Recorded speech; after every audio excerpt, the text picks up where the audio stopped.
So we've been going through the third fundamental of our game plan, which is to be divinely inspired by God. And today we want to look at the last two ways of how God inspires us. Last week we looked at He inspires us through His Word, and today we're going to take a look at the next two. So the second way that God inspires us is He inspires us through His Holy Spirit. John 14:16, Jesus told the disciples, I'm going to give you the Spirit, the Holy Spirit in your life, and He's going to be your advocate. And as you look at different translations of advocate, it can mean a few different things, but one of the ways it's translated is He will be your encourager, okay? Charles Stanley, who was a former pastor at First Baptist Church in Atlanta, said this: the Lord's desire isn't simply to save us. He wants to live inside us, to show us and to show the world who He is. God sent His Spirit to invigorate and to inspire our lives, and also to empower us for His assignment. 1 Timothy 1:7, God tells us that He did not give us a spirit of fear and timidity, but He gave us a spirit of power and love and self-control. Never forget that the challenges that you face in this world are never as great as the power that resides within you when you have the Holy Spirit in your life.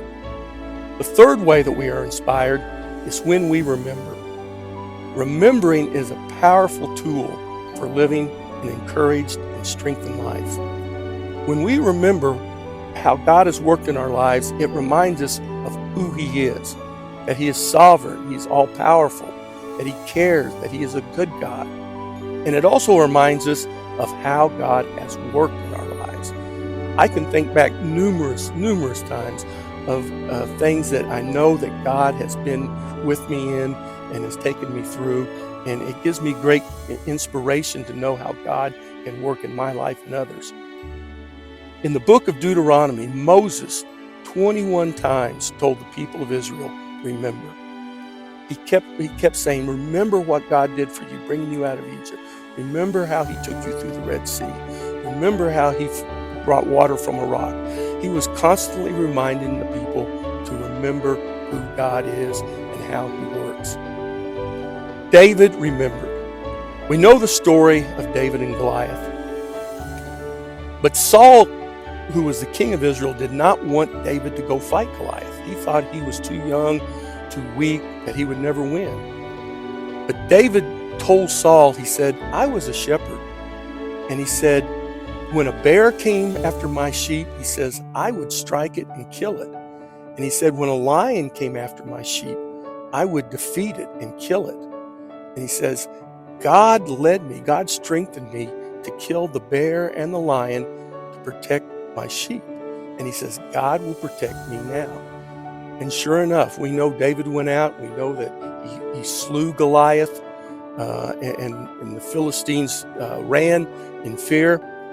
But that strength and that confidence, it came from things that God had been preparing David for. It was no accident that God brought a lion to David's herd so that David could kill it. There was no accident that God brought a bear to try to defeat David, and David slew it. Those are things that David remembered. And because of that memory, he had a greater strength and a greater confidence in who God was and how He would work. And because of that, God could use him in great and mighty ways. So I hope as you go through this day, you'll remember that God's Spirit is in you and it's greater than any power that you're going to face or any storm or trial you're going to face. And call upon God to use that His Spirit in that way. And also remember times when God has brought you through the fire, has brought you through the flood, okay? And He will continue to do that for His people as we seek Him. Thank you.